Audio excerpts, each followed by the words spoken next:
Hi, it's me again. On the on the way back, the drifts had stopped being pretty and lay across the road like white, like white.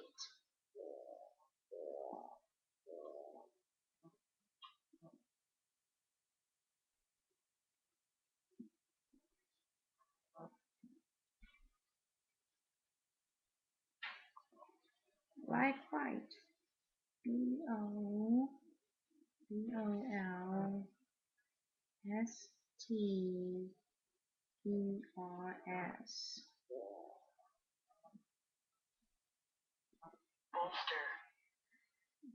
Like white posters, but my little car had managed to to cleave through them very crazily at times wheels spinning, and now I could see the main road a few hundred yards ahead, reassuringly black in the pale light, but just over there on the left, a field away was sealed was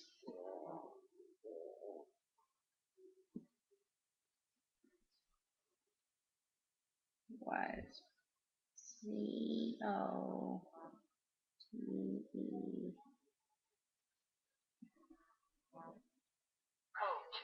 was Coat House. I was treading a bullock there. He had he had eaten some frozen tuna and a visit was fixed for today.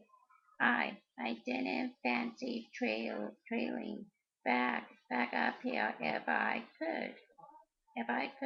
could avoid it, and there was a light in the kitchen window. The family were up. Anyway, I turned and drove down into the yard.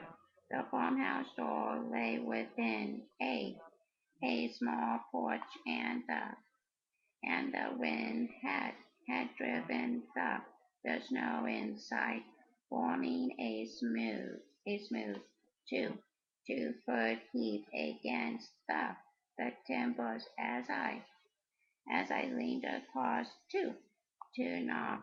The surface of the heap trembled a little, then began to heave. There was something and there's something quite big.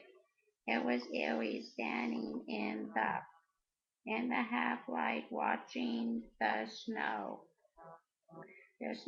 parting to reveal a furry body, some creature of the wild must have strayed in searching for warmth, but it was bigger than a fox or anything else I could think of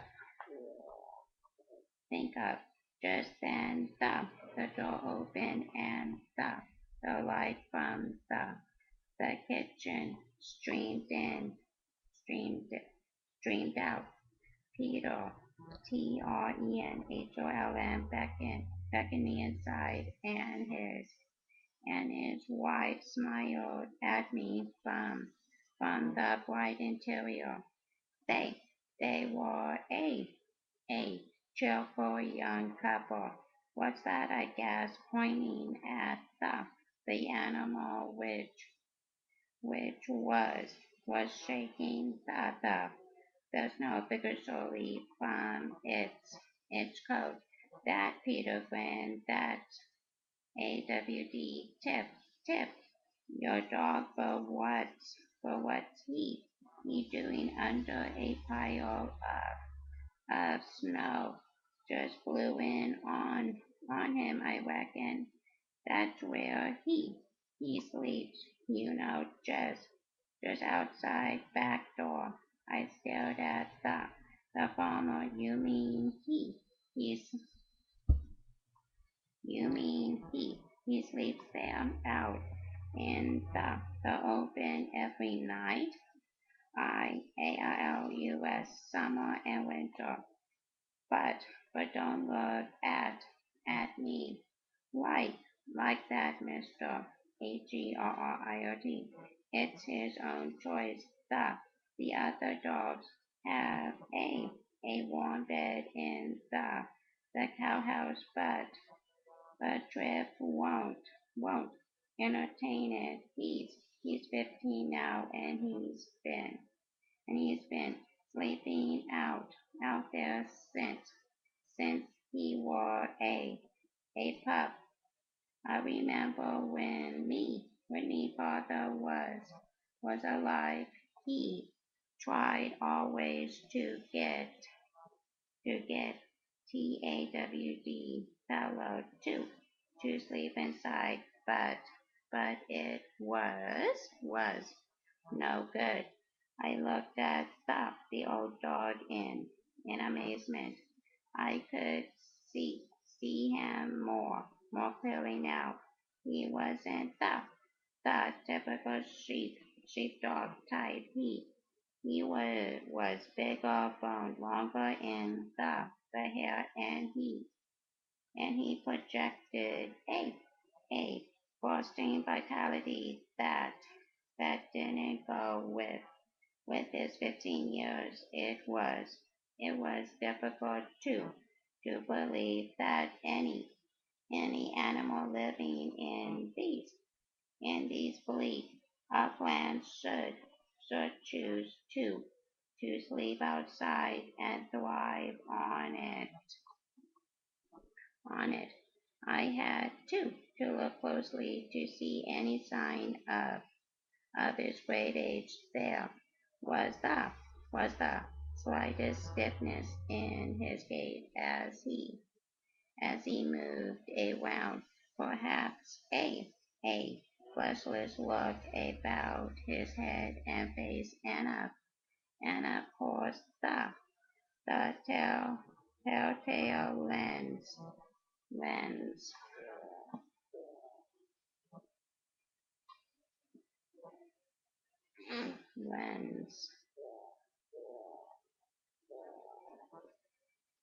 O P OPACITY.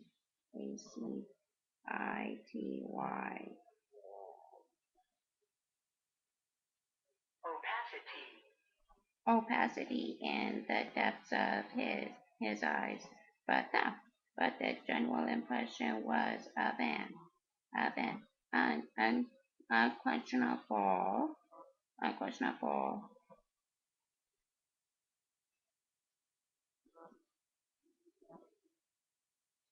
questionable JAUNTINESS.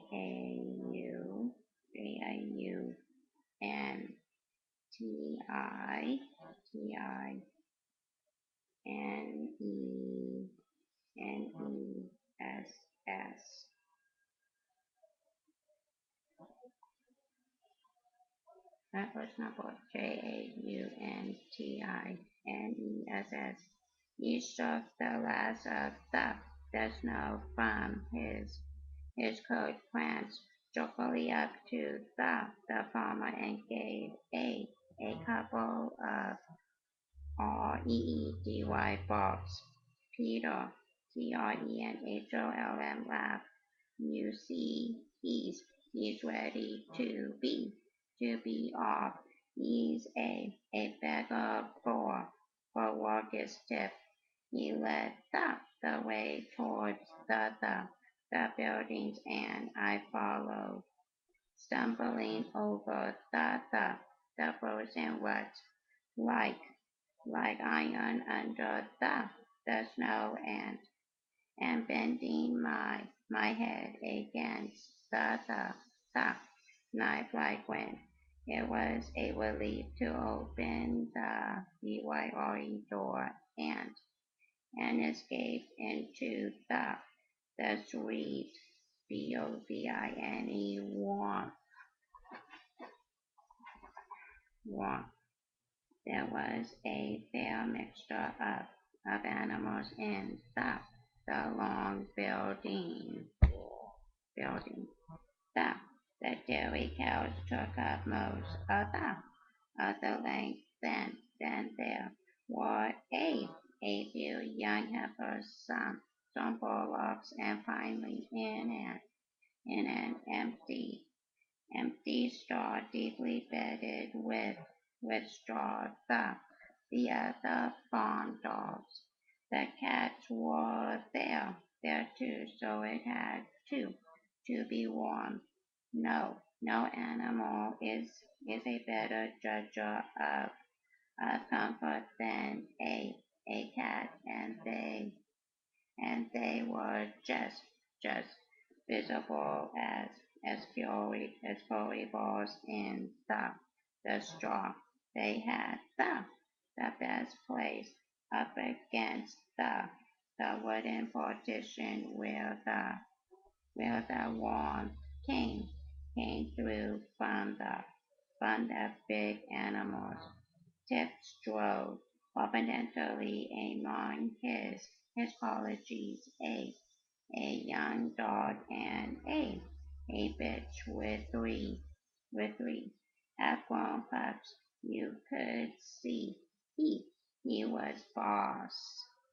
One of the bullocks was my patient, and he was looking a bit better when I had seen him yesterday. His RUME, the first the the big first stomach had been completely STATIC and ATONIC following an overeager consumption of frozen tunas.